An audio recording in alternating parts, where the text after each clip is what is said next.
हम अपने कार्यकर्ताओं से कहेंगे कि अपने मन में ये बात रखें और उस समय जो फैसला ले सकते हैं फैसला लीजिए। मिल्कीपुर उपचुनाव में बीजेपी नहीं कर पाएगी कोई गड़बड़ी, अखिलेश यादव ने अपने कार्यकर्ताओं को दे दी खुली छूट। आज हम इसी पर करेंगे बात। नमस्कार, 4 PM पर आप सभी का स्वागत है। तो 5 फरवरी को अयोध्या की मिल्कीपुर में उपचुनाव होने जा रहा है। 8 फरवरी को नतीजे आएंगे, जिसका इंतजार सभी को है कि मिल्कीपुर में इस बार जीत किसकी होगी।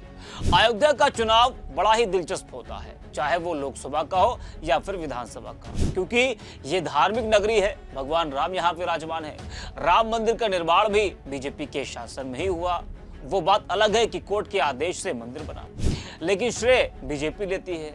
तो वो नहीं चाहती कि कोई चुनाव हार कर देश में ये संदेश जाए कि राम मंदिर बनने के बाद भी बीजेपी अयोध्या हार गई। हालांकि ये संदेश तो 2024 लोकसभा चुनाव में गया, जब समाजवादी पार्टी ने बीजेपी को अयोध्या हरा दिया। अब जब मिल्कीपुर में उपचुनाव होने जा रहा है तो बीजेपी के लिए कई बड़ी चुनौतियां हैं। एक तो लोकसभा चुनाव अयोध्या में हारी, उसका प्रेशर है। दूसरा सपा का पीडीए फार्मूला, जिसने बीजेपी को हर तरफ से घेर रखा है। तो बीजेपी हर हथकंडे अपना रही है कि वो मिल्कीपुर जीतकर अपनी इज्जत अयोध्या में बचा ले, जिसके लिए वो किसी भी हद तक जा सकती है। वैसे बीते साल 9 विधानसभा सीटों पर हुए उपचुनाव में उसने प्रशासन का खूब सहारा लिया। इस तरीके से विपक्ष का आरोप रहता है कि उपचुनाव में बीजेपी ने जमकर प्रशासन का सहारा लिया। बंदूक की नोक पर वोटरों को डराया धमकाया गया, जिससे बड़ी संख्या में वोटर्स वोट तक नहीं डाल पाए, जिससे बीजेपी ने 7 सीटें जीत ली। तो वहीं अब समाजवादी पार्टी नहीं चाहती कि बीजेपी ने जो पिछले उपचुनाव में किया वो मिल्कीपुर में भी करे, जिसके लिए सपा ने पूरी तैयारी कर ली है बीजेपी को रोकने के लिए। सपा चुनाव आयोग को ज्ञापन भी दे चुकी है कि वेबकास्टिंग का लिंक प्रत्याशियों और दलों को दिया जाए, जिससे गड़बड़ी की जानकारी मिल सके। वहीं सपा नेता गड़बड़ी की आशंका जता भी रहे।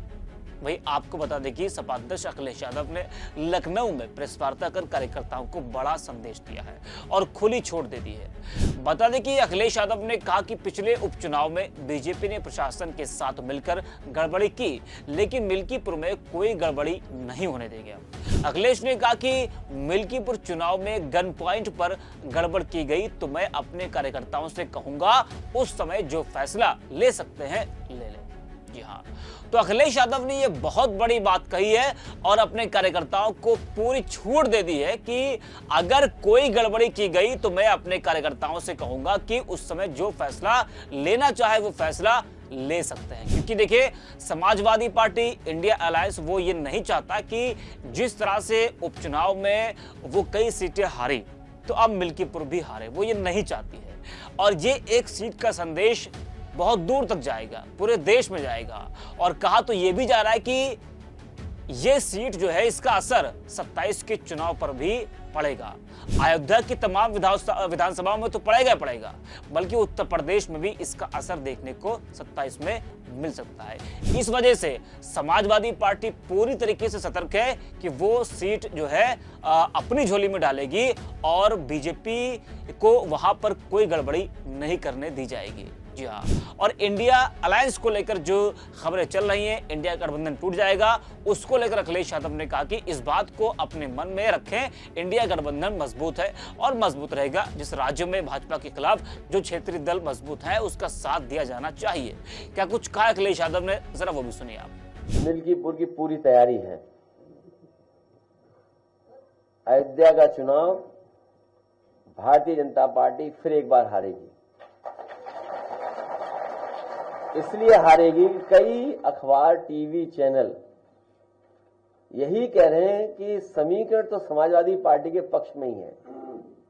जब टीवी चैनल अखबार बोलने लगे, मैं आपसे भी कहूंगा कि ऐसा मत न्यूज चलाइए, इसलिए न्यूज मत चलाइए क्योंकि बीजेपी पुलिस लगा देगी।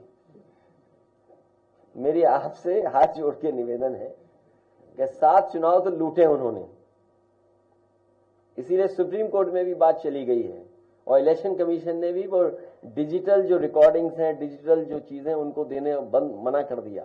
वो इसीलिए क्योंकि एक ही मशीन पर बार बार पुलिस के लोगों ने बटन दबाई थी। अगर आपको याद हो, इसी हॉल में मैंने कहा था कि अगर फॉरेंसिक जांच हो मशीनों की बटन की तो आपको जानकारी हो जाएगी कि एक ही व्यक्ति ने बटन दबाई होगी। और हमने आपने वो तस्वीरें भी देखी, वो वीडियो देखा जहां पुलिस का एक अधिकारी महिलाओं को रोक रहा था, लेकिन महिलाएं डरी नहीं थी। वो बहादुर महिलाएं वोट डालने के लिए लगातार उन पुलिस वालों से लड़ रही थी। आप बोले ना बोले, हालांकि बहुत सी जगह आप लोग नहीं बोलते हैं, कोई बात नहीं, लेकिन आप भी सच्चाई जानते हैं कि कितना दबाव था अधिकारियों पर। जो अधिकारी बेईमानी कर रहे थे, वो अधिकारी कह रहे थे हम क्या करें, मजबूरी है। तो मिल्कीपुर का चुनाव जनता समाजवादियों को जिताने जा रही है। बस आपसे निवेदन है कि आप हमारी बड़ाई मत करना।